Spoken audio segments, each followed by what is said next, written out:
देखो, अब ये जो पेपर है जून 2022 का, हम इस पेपर को शुरू करते हैं। अब इसमें देखो, तुम लोग पहले ये देख लो कि अगर आप में से किसी ने कोई क्वेश्चन मार्क किया है तो वो मेरे साथ डायरेक्टली भी पूछ सकता है।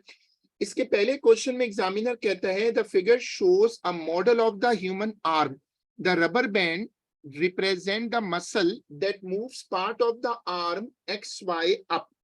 ये उन्होंने ह्यूमन आर्म को मॉडल किया है। A mass is suspended from X Y as shown, the weight of the section X Y is negligible. जो उस सेक्शन का अपना वेट है, वो कह रहे हैं उसको आप छोड़ दें, वो नेग्लेजिबल है। जो उसका अपना वेट है वो नेग्लेजिबल है, and the model is at rest. State two ways in which the dimensions of the rubber band change as the mass added to section XY। जब रबर बैंड होगा तो वो जाहिर स्ट्रेच होगा, खिंचेगा। और वो कह रहे हैं कि डायमेंशंस बताओ रबर बैंड की कैसे चेंज होंगी as the mass is added to section X Y. जो रबर बैंड है वो स्ट्रेच होगा, उसकी लेंथ बढ़ेगी और क्रॉस सेक्शनल एरिया कम हो जाएगा। State the form of energy stored in the stretch rubber band. जब आप किसी चीज को स्ट्रेच करते हैं, जब आप किसी चीज को स्ट्रेच करते हैं तो उसमें कौन सी एनर्जी स्टोर होती है? उसमें होती है elastic potential energy. Principle of moment, principle of moment जो है उसको मेमोराइज कर लो। प्रिंसिपल ऑफ मोमेंट को मेमोराइज कर लो, और वो क्या है कि clockwise moment is equal to anti clockwise moment if an object is in equilibrium. For an object to be in equilibrium, the clockwise moment should be equal to anti-clockwise moment.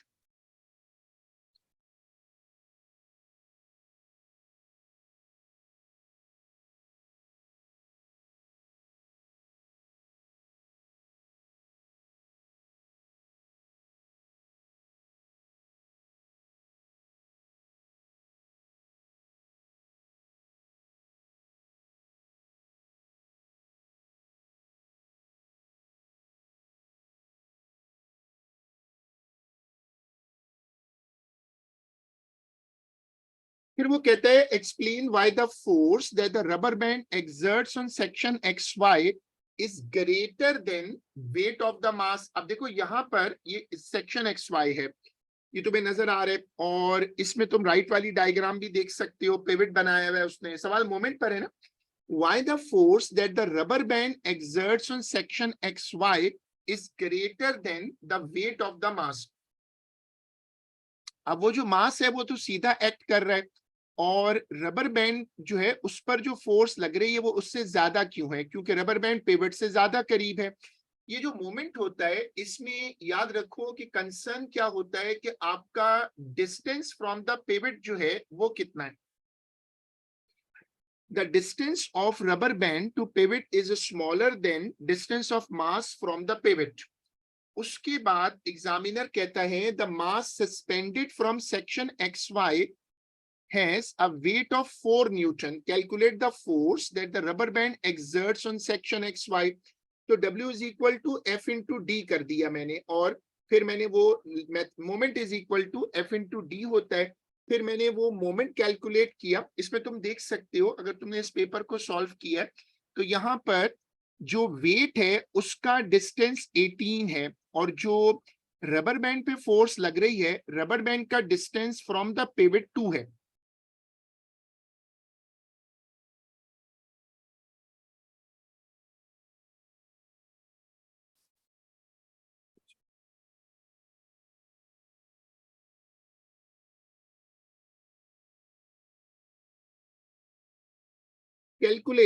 Explain how your answer to B part 3 is different if the weight of section XY is not negligible। अगर section XY का अपना weight भी होगा तो section XY का अपना जो weight होगा वो भी लगेगा। तो जाहिर सी बात है कि जब वो वहां पर section XY का अपना weight लगेगा तो वो भी मोमेंट में ऐड हो जाएगा, उससे मोमेंट बदल जाएगा,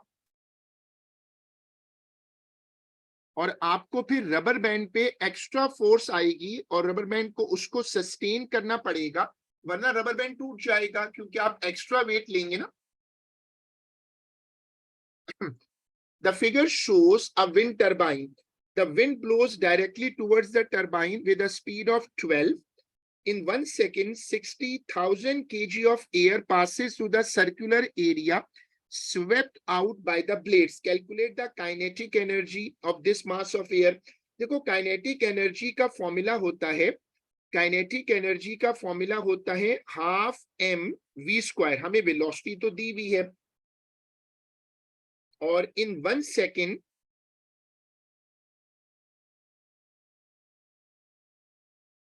तो काइनेटिक एनर्जी का फॉर्मूला लगाओ.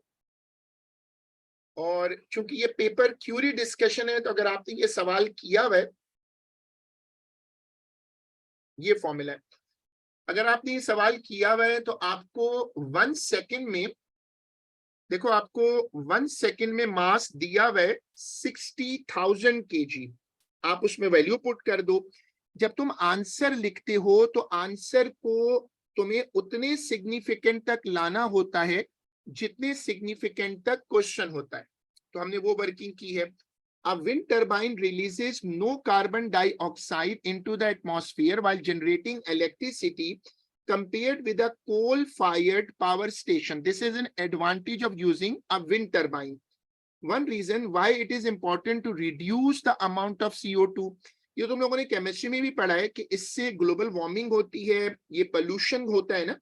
Suggest one advantage of using a coal-fired power station compared with a wind turbine. देखो कोल का मतलब है नॉन रिन्यूएबल सोर्स और विंड का मतलब है रिन्यूएबल सोर्स. तो जो बेसिकली कोल पावर है उसका एडवांटेज क्या है? फिर वो तो महंगा पड़ता है, लेकिन उसकी पावर आउटपुट बहुत ज्यादा होती है. अब विंड तो हर वक्त तो मूव नहीं करती ना, विंड की एक डायरेक्शन भी नहीं होती. कोल पावर प्लांट की पावर आउटपुट ज्यादा होती है, उसकी डायरेक्शन फिक्स होती है, और उससे आपको कंटिन्यूअस पावर मिलती है. A coal-fired power station releases 0.96 kg of carbon when it generates 1 kilowatt hour of electrical energy. अब वो कह रहे हैं कि किलोवाट आवर को डिफाइन करो. बेसिकली किलोवाट आवर को ऐसे डिफाइन किया जाता है कि आप ये याद रखो कि 1000 वॉट पावर है ना, 1000 वॉट की चीज को आप अगर 1 घंटे तक यूज करते हैं तो ये 1 किलोवाट आवर बनता है. अब वो कह रहे हैं mass of carbon dioxide saved when the wind turbine has a power output of 2000 kilowatt and operates for 12 hours. इसमें फॉर्मूला याद रखें, एनर्जी का फॉर्मूला होता है, एनर्जी का फॉर्मूला क्या होता है? Power into time.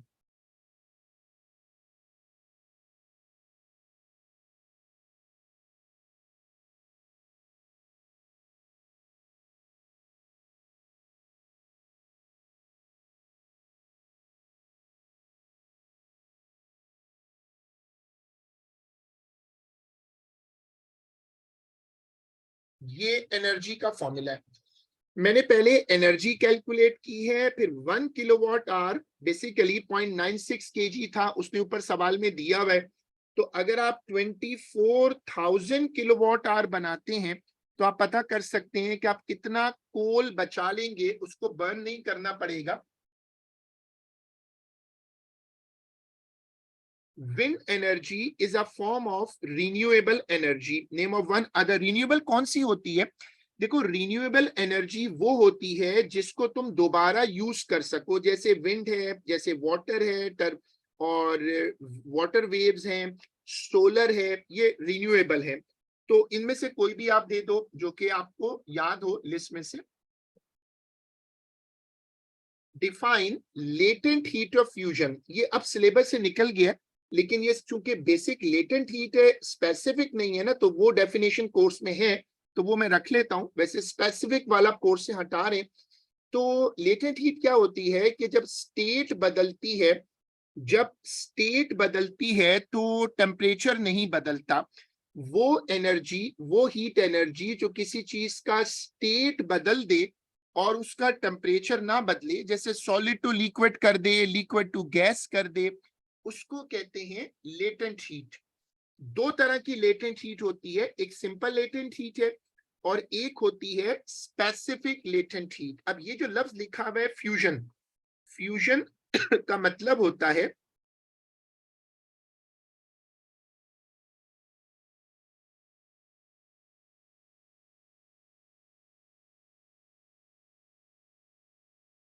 solid to liquid.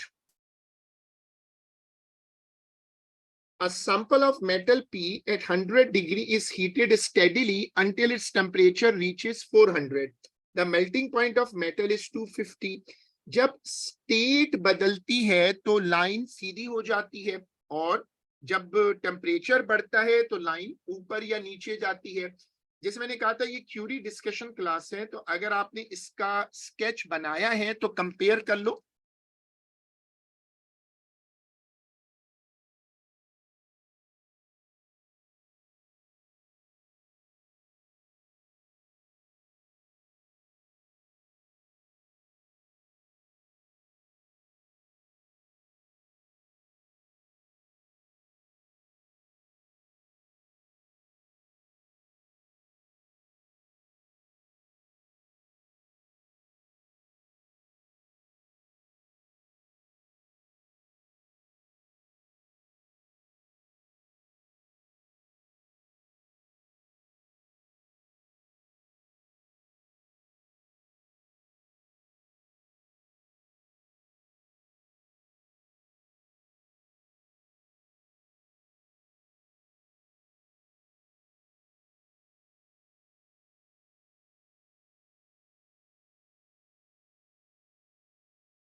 A sample of a different metal Q has a greater latent heat of fusion than the sample of P. अगर देखो लेटेंट हीट बदलेगी तो जो हॉरिजॉन्टल लाइन होती है उसकी लेंथ बदलती है। P and Q are metals with the same melting points and the samples have the same heat capacity. अच्छा, अब ये याद रखो कि स्पेसिफिक हीट कैपेसिटी और हीट कैपेसिटी दो अलग टॉपिक्स हैं। हीट कैपेसिटी अब 2023 से कोर्स में नहीं है, स्पेसिफिक हीट कैपेसिटी कोर्स में है। अब वो कह रहे एक्सपेरिमेंट को रिपीट कर लो, क्यू के साथ the sample is supplied with the same amount of energy. जब लेटेंट हीट बढ़ाते हैं तो जो हॉरिजॉन्टल लाइन है उसकी लेंथ बढ़ जाती है, जो हॉरिजॉन्टल लाइन है वो उसकी लेंथ बढ़ जाती है। और हीट कैपेसिटी अगर सेम है तो ग्रेडियंट सेम होगा। हीट कैपेसिटी जो है वो ग्राफ की स्लोप होती है। चलो अब ये वाला क्वेश्चन पढ़ो। Two parallel rays of light, one red and one blue enter a glass. Red और ब्लू दोनों एंटर हो रहे हैं। The ray of blue light strikes the left side of the prism at an angle equal to its critical angle. अगर light critical पर hit कर जाए तो फिर क्या होगा? Mark and label the angle of incidence and the angle of refraction for the blue light as it enters the prism.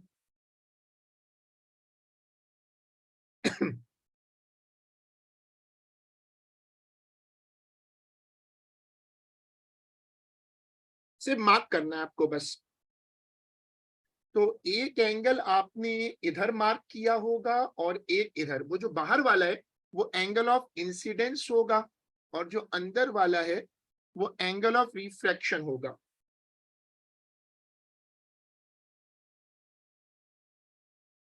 अच्छा, अब ये बताओ तुम में से जिन लोगों ने सॉल्व किया है, जब लाइट क्रिटिकल एंगल पे टच करेगी, जब लाइट क्रिटिकल पे हिट करेगी तो क्या प्रिज्म से उधर बाहर निकल जाएगी या वो वापस आएगी या वो 90 डिग्री पर या वो स्लोप के ऊपर स्लाइड कर जाएगी? बताओ पार्ट 2 में क्या करूं मैं?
बताओ कि जब लाइट हिट करेगी तो मैंने एंगल ऑफ इंसिडेंस और एंगल ऑफ रिफ्रैक्शन बता दिया। क्रिटिकल एंगल क्या होता है?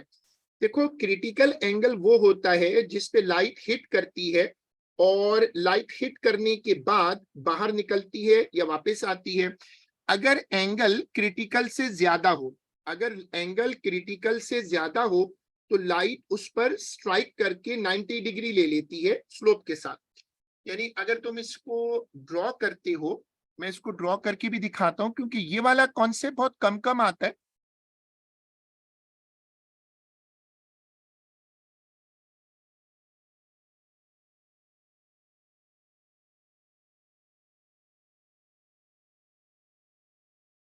क्योंकि उस डायग्राम में दो तीन एंगल एक साथ दिख रहे थे तो मैंने उसको यहां बनाया।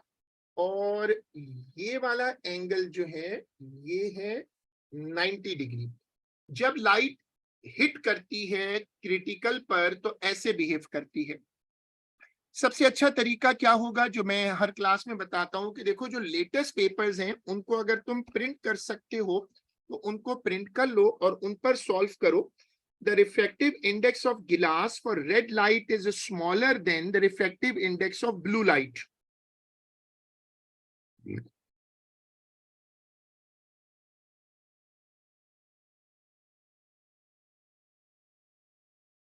Refractive index of glass for red light is smaller than the refractive index of blue light. ये वेवलेंथ का उल्टा होता है। वेवलेंथ रेड का बड़ा है, जिसका वेवलेंथ बड़ा होता है उसका रिफ्रैक्टिव इंडेक्स कम होता है।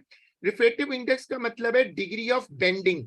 Draw the path of the red light as it travels in the prism and after it strikes the left side of the prism.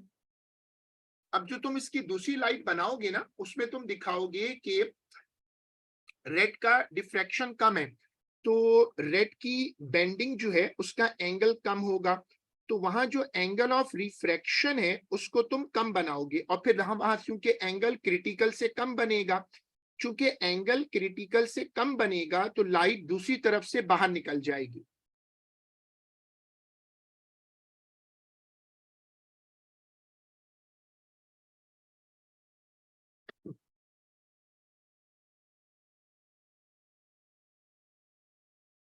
जो नॉर्मल बनाते हैं, जब भी आप नॉर्मल बनाएं, एग्जामिनर नॉर्मल बड़ा उसको हाईलाइट करता है कि नॉर्मल जरूर बनाएं।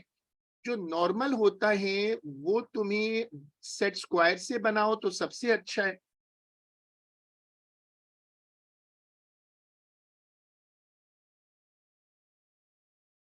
देखो, मैंने नॉर्मल ड्रॉ करके दिखाया है।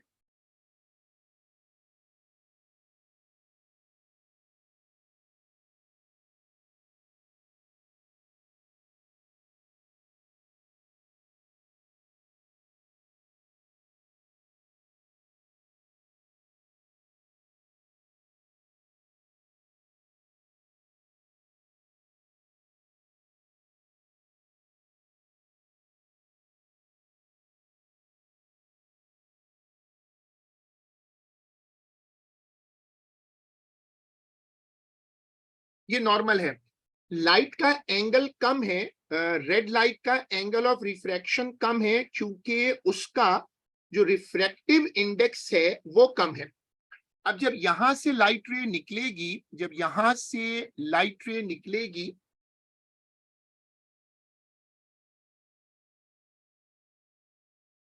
तो ऐसे मुड़ेगी।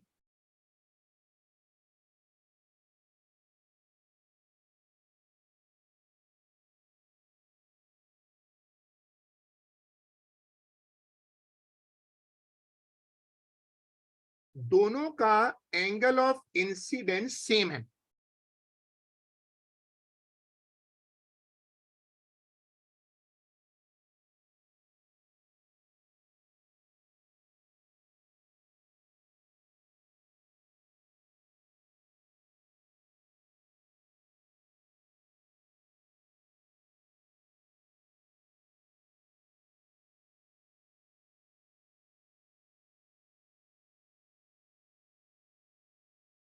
जो एंगल ऑफ इंसिडेंस है वो एंगल आर के इनवर्सली प्रोपोर्शनल है।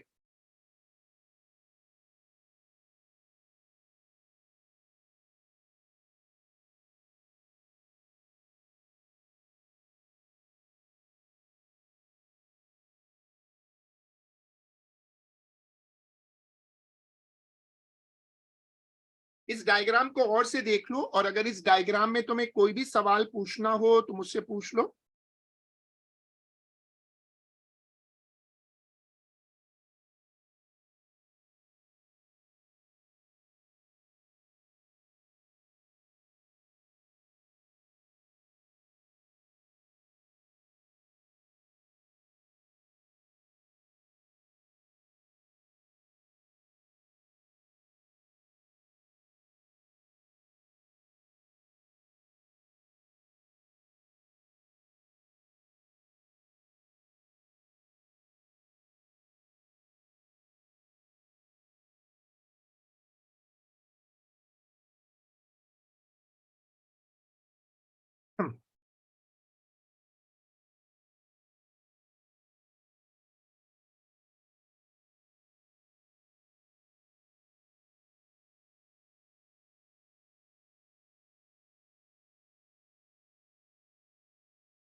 ठीक है, अगर आपको इसमें कोई क्यूरी नहीं है तो फिर आप आगे चलो।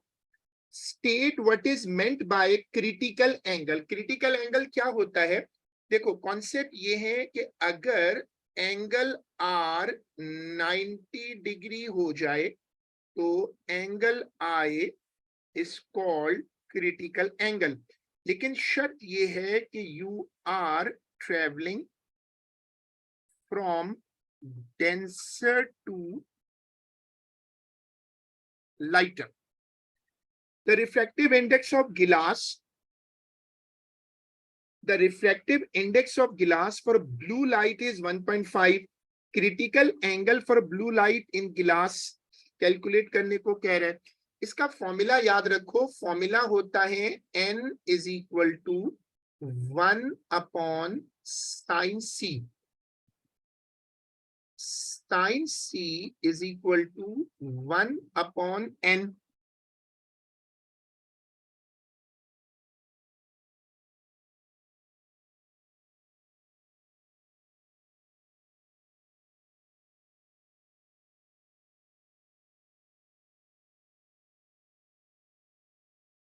ये वर्किंग है। कैलकुलेटर को डिग्री मोड में रखें और फॉर्मूला लगाकर इसको सॉल्व कर लें।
The figure shows a simple DC motor used in a toy car. Terminals A and B are connected to a battery and the motor rotates. Figure add करो, labels लगाओ। अब जैसे ए लिखा हुआ है, बी लिखा हुआ है, ये स्प्लिट रिंग कम्यूटेटर है। दोनों तरफ स्प्लिट रिंग कम्यूटेटर है। फिर कार्बन ब्रशेस हैं लेफ्ट साइड पर। लेफ्ट साइड पे कार्बन ब्रशेस हैं और राइट साइड पे स्प्लिट रिंग कम्यूटेटर है। State what happens to the rotation of the coil. अगर आप नंबर ऑफ टर्न्स बढ़ाओगे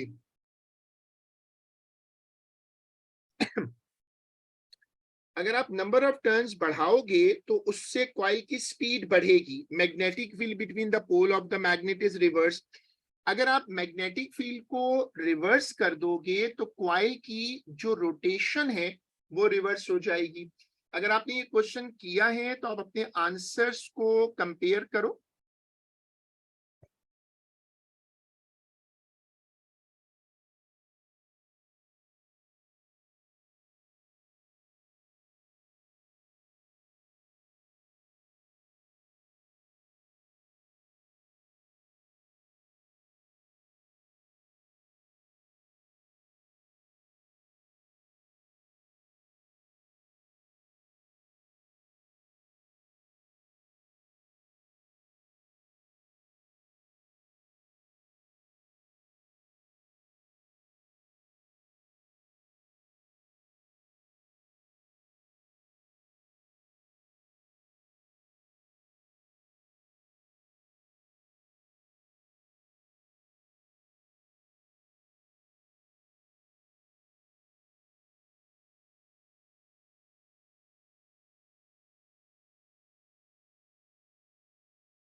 अब वो कह रहे हैं the power supply to the motor is switched on and off at a steady rate. The figure shows how the speed of the toy car varies with time as a result of power supply.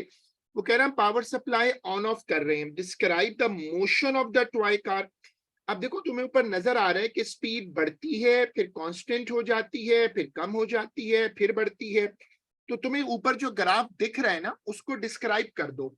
यानी speed पहले बढ़ेगी, फिर constant होगी, फिर कम होगी, फिर बढ़ेगी, फिर कांस्टेंट होगी। फिर अगला पार्ट पढ़ो।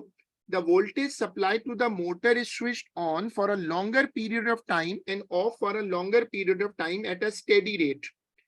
अगर हम काफी देर तक इसको ऑन रखें तो फिर क्या होगा, स्पीड कांस्टेंट रहेगी, ऑफ होने पे कम हो जाएगी, लेकिन फिर वो इतनी तेजी से कम ज्यादा नहीं होगी जैसे ऊपर हो रही थी, वो बीच में काफी देर तक स्टेडी रहेगी। ये वाला क्वेश्चन इलेक्ट्रिसिटी पर है। A light dependent resistor is used to sense the amount of light in a room. LDR basically light dependent resistor होता है, उसकी रेजिस्टेंस अंधेरे में ज्यादा होती है और रोशनी में कम हो जाती है। The figure shows part of the circuit use. The LDR is not shown. Complete the circuit by drawing the circuit symbol for LDR. LDR में आप एक रेजिस्टर बनाते हो और उस पर एरोज दिखाते हो। Explain how the voltmeter reading changes as the amount of light falling on the LDR increases. जब लाइट बढ़ती है तो एलडीआर की रेजिस्टेंस कम हो जाती है। जब लाइट या ब्राइटनेस बढ़ती है तो एलडीआर की जो रेजिस्टेंस होती है वो कम हो जाती है।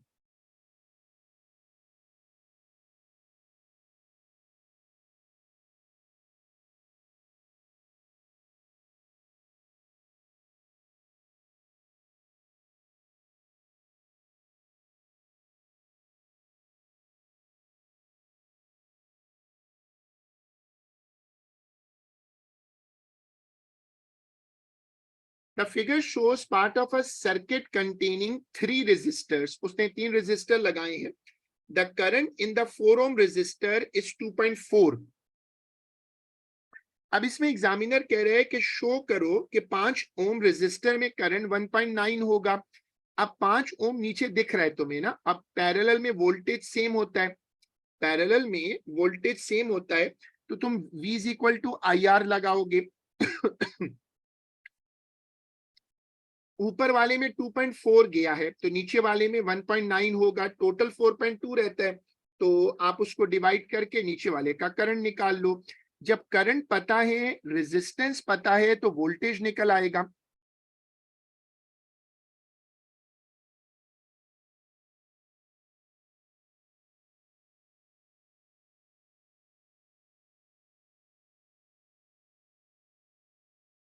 जब 9.6 वोल्टेज आ गया तो फिर ओम्स लॉ दोबारा लगाओ और 1.9 आएगा। ये वर्किंग चेक करो।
फिर देखो, calculate the PD between point X and Y. ऊपर आपको एक्स और वाई दिख रहा है। अब जो 4 और 5 वाला लूप है उसकी रेजिस्टेंस, उसका वोल्टेज है 9.6।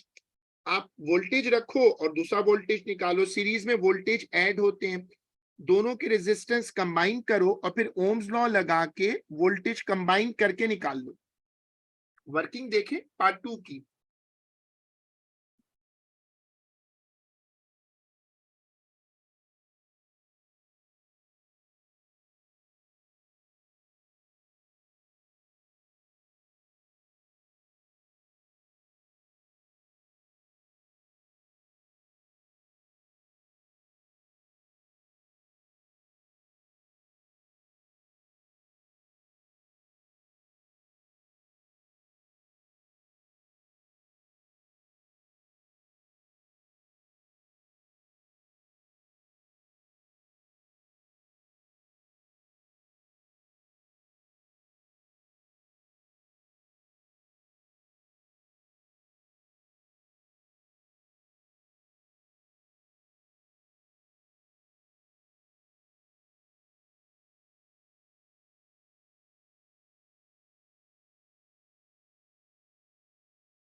अब देखो ये वाला question, the figure shows a toy helicopter, it can Hoover and travel through the air. A student flies the toy helicopter on a journey from A to B to C to D at a constant height. Figure 7.2 is a scale drawing of the path of the helicopter. और इसने उसके लिए नीचे diagram बनाई हुई है। 40 metre horizontal है, 35 metre नीचे की तरफ है, फिर 10 मीटर वापस आया। Determine the total distance, total distance के लिए सबको ऐड कर दो। फिर एवरेज स्पीड कैसे निकलती है, total distance upon total time. तो अगर आप सबको ऐड कर दो, तो अगर आप सबको ऐड करते हो तो टोटल डिस्टेंस आ जाएगा 85। और फिर क्योंकि आपने बेसिकली क्या करने हैं, 40 प्लस 35 प्लस 10,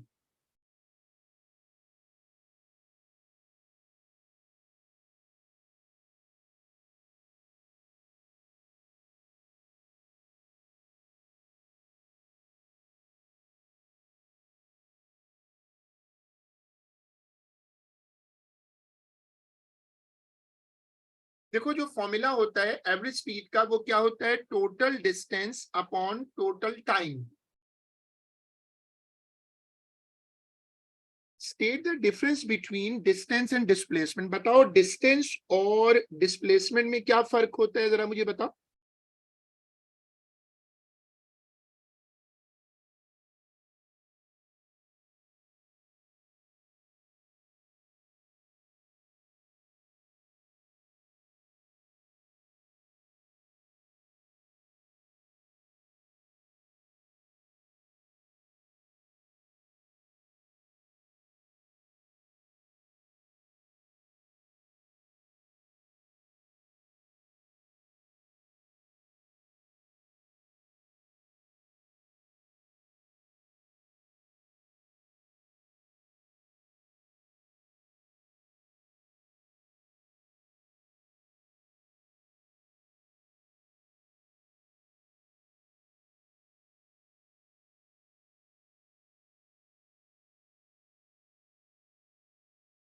बताओ डिस्टेंस और डिस्प्लेसमेंट में क्या फर्क है। डिस्टेंस स्केलर होता है और डिस्प्लेसमेंट वेक्टर होता है।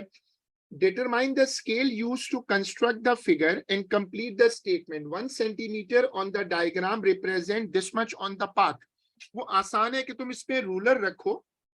तुमने ये जो डायग्राम देखी है इस पे तुम रूलर रखो और देखो कि फॉर एग्जांपल डीसी कितना है। वो एक्चुअल प्रिंट आउट होगा तो उसमें आराम से हो जाएगा कि तुम रूलर इस्तेमाल करो और उससे रेशो बना लो कि जैसे डीसी 40 मीटर लिखा हुआ है तो तुम अपना डीसी मेजर करो।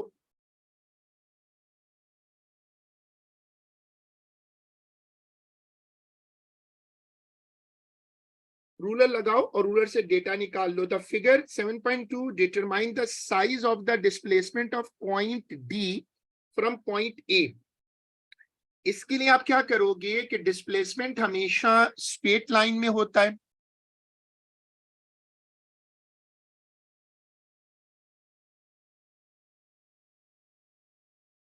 ऐसे।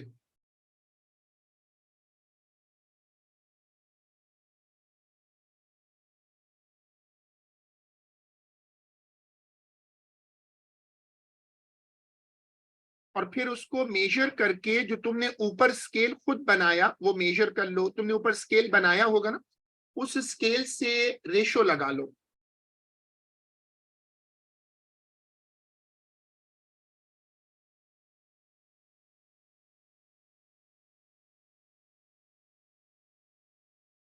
मेरे पास जो स्केल लिखा हुआ है वो 5 मीटर लिखा हुआ है और फिर उसी को मैंने यूज किया हुआ है नीचे। और तुम वहां से सेंटीमीटर मेजर करो और उसको फिर मल्टीप्लाई कर दो।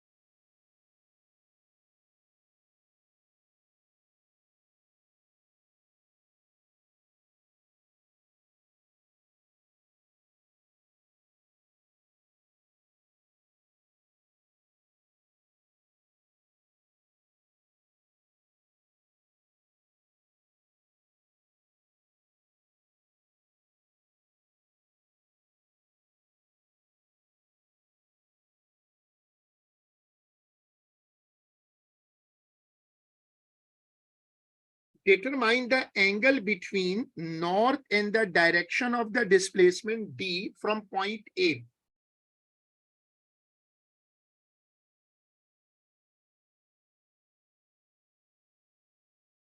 ये वाला एंगल है जो तुम्हें मेजर करना है। इसके लिए तरीका तो बड़ा सिंपल है, वो ये कि तुम्हें यूज करना होगा प्रोट्रैक्टर, क्योंकि ये डायग्राम तो मतलब प्रॉपर स्केल पर बनी हुई है लेकिन रेशो वाला स्केल है।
आगे पढ़ो। State what is meant by velocity. Velocity की डेफिनेशन आसान है। Velocity is the rate of change of displacement. Another toy helicopter flies directly from point A to point D in 40 seconds. Why the magnitude of the velocity of this toy helicopter is smaller than the answer in A part 2? A part 2 में ना तुमने निकाला था average speed, लेकिन वो तो पूरे root पर गया था, पहले डी से सी, फिर सी से बी, फिर बी से ए। ये वाला हेलीकॉप्टर जो है वो तो सीधा गया। अब सीधे में डिस्प्लेसमेंट कम है। जब डिस्प्लेसमेंट कम होगा तो आप क्या चीज देख सकते हो, क्योंकि रास्ता छोटा हो गया ना, तो इसलिए जब आप सॉल्व करोगे तो आंसर आपको कम मिलेगा। ये वर्किंग देखो।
When the toy helicopter hovers at D, its motor fails and it falls. It reaches terminal velocity as it falls.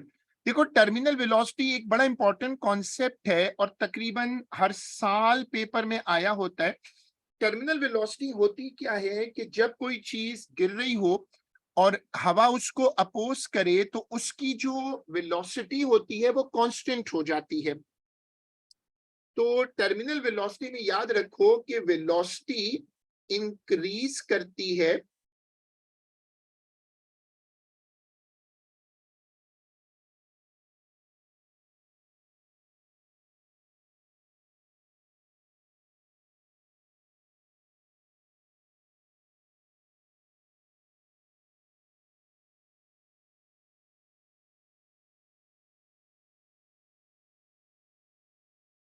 velocity increases at a decreasing rate.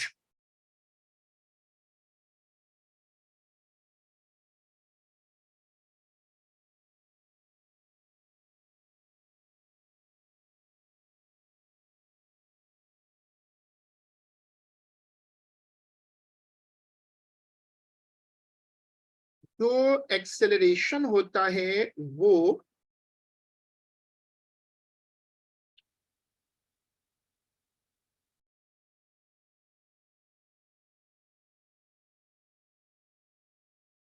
Decrease करता जाता है। फिर एक पॉइंट आता है जहां पर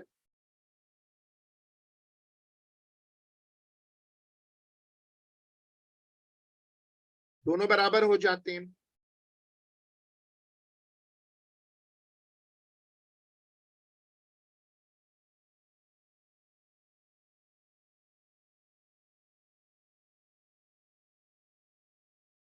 ये वो चीजें हैं जो तुम अच्छे से याद कर लो।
चलो अब ये वाला क्वेश्चन पढ़ो। The figure shows a water manometer. इस साल इन्होंने मैनोमीटर वैसे निकाल दिया है। When the water manometer is connected to a sealed container of gas and the tap is open, the water level changes. ये जो टॉपिक है मैनोमीटर, ये इन्होंने इस साल हटा दिया है इसको। सिर्फ प्रेशर की डेफिनेशन कर लेते हैं। डेफिनेशन क्या है प्रेशर की? कि pressure is equal to force upon area.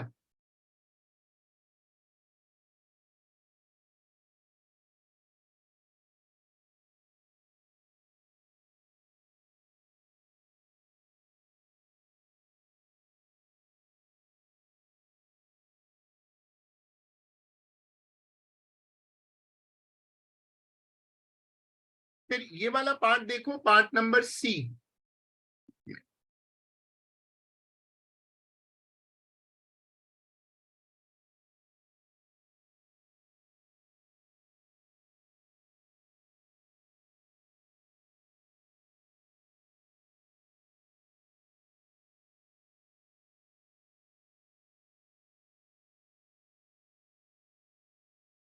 Part number C में जो फॉर्मूला इस्तेमाल होगा वो क्या होता है, pressure is equal to rho G H. अगर आप टोटल प्रेशर निकाल रहे हैं तो उसमें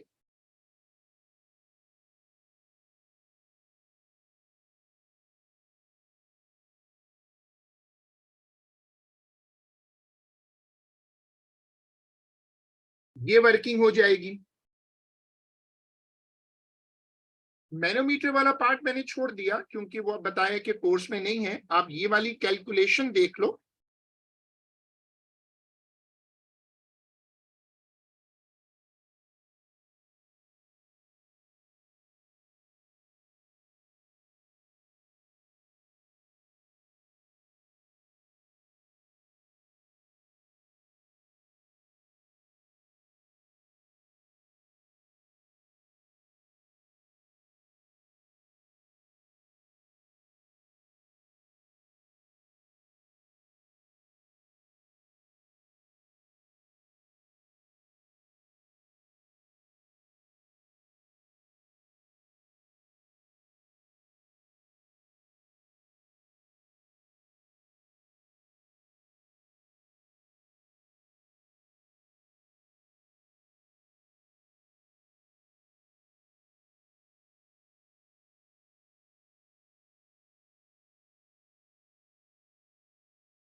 The temperature of the gas inside the seal container increases। ये टॉपिक जनरल है तो डिस्कस कर लेते हैं।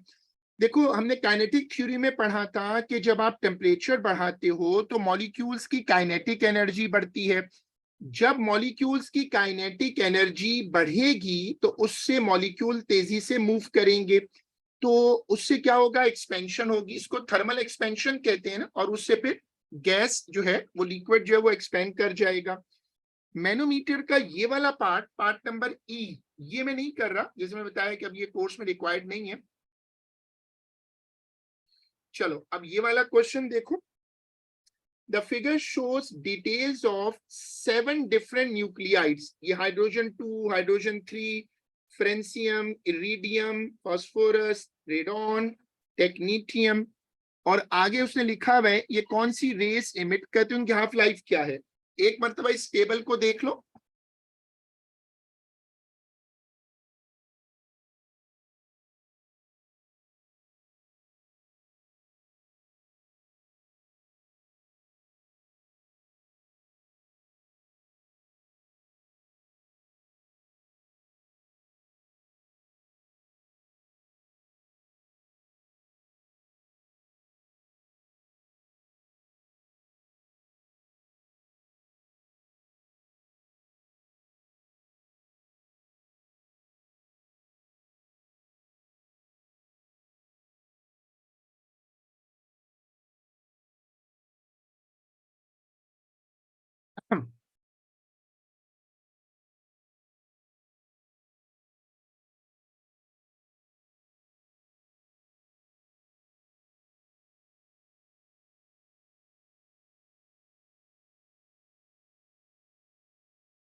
चलें अब इसको पढ़ें. Hydrogen 2 and hydrogen 3 are isotopes of the element hydrogen. What define the term isotope?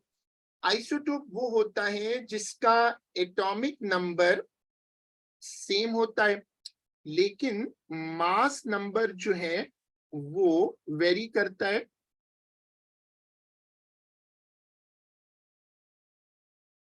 The equation for the decay of phosphorus as it emits a beta particle is this. Explain whether the equation shows that Q is another isotope of phosphorus. Q is not the chemical symbol for the atom. देखो इसका दोनों का mass number same है, दोनों का mass number same है लेकिन atomic number very कर रहा है.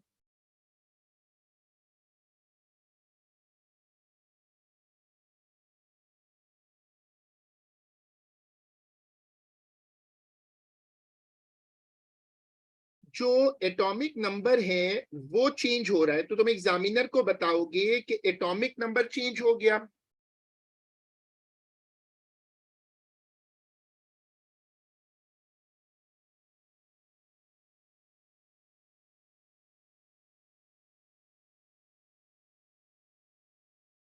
One of the sources in table 9.1 is used in a medical procedure to detect unusual bone structure. It is injected into a patient and the radiation emitted is detected outside the body. State which source in table 9.1 is most suitable for this type of medical use.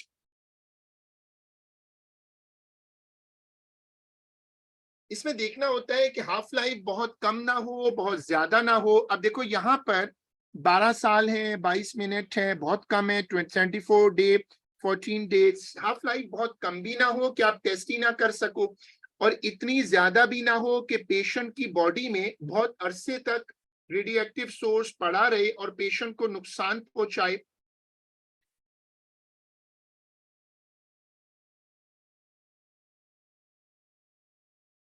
अब हमने इसमें लिया है 6 घंटे.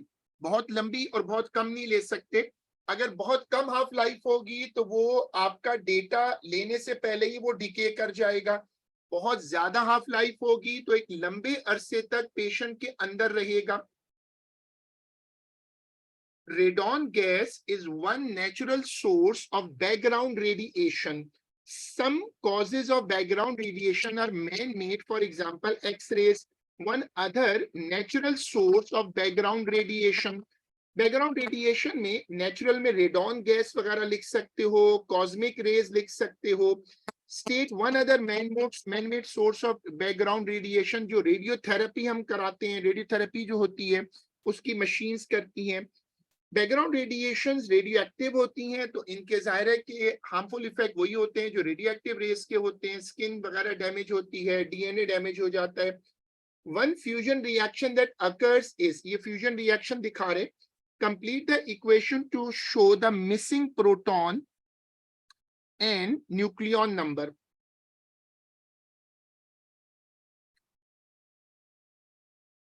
तो जाहिर है ऊपर 1 आएगा क्योंकि टोटल 5 है.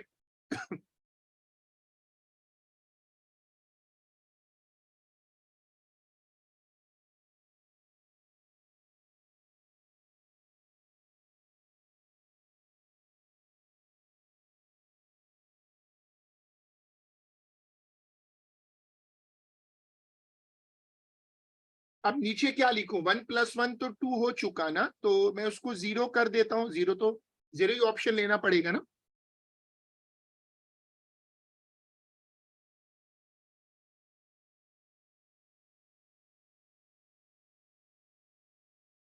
ये कौन सा पार्टिकल होगा जिसका मास 1 है और चार्ज 0 है? न्यूट्रॉन हो सकता है ना. Suggest where this fusion reaction takes place. Fusions जो हैं वो बाय नेचर कहाँ हो रहे होते हैं? बाय नेचर ये हो रहे होते हैं स्टार में.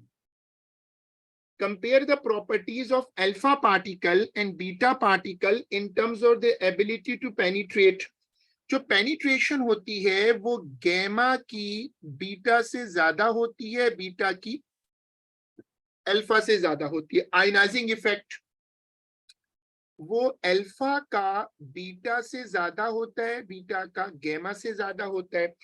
डिफ्लेक्शन के बारे में याद रखो कि गैमा रेज डिफ्लेक्ट नहीं होती, जो गैमा रेज होती हैं वो डिफ्लेक्ट नहीं होती, अल्फा और बीटा पार्टिकल्स ये लोग डिफ्लेक्ट होते हैं।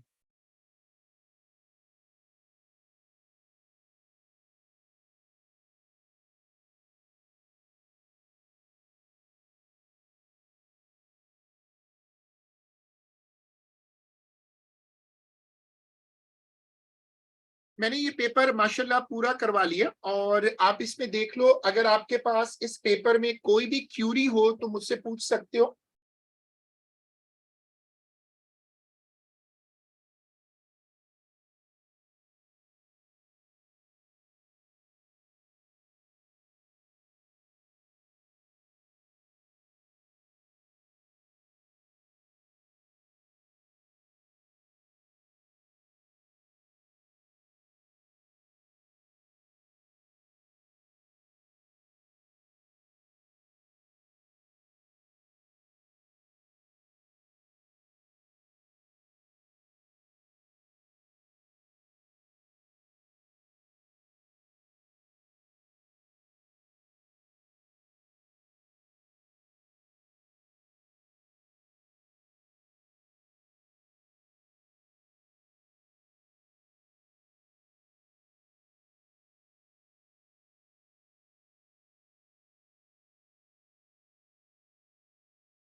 ठीक है, फिर हम आज की क्लास यहीं तक रोक लेते हैं और हमने एक पेपर डिस्कस कर लिया है और दूसरा पेपर फिर हम अगली क्लास में रख लेते हैं। So just keep it up to here और इंशाल्लाह हम इसको अगली क्लास में कंटिन्यू करेंगे। अल्लाह हाफिज।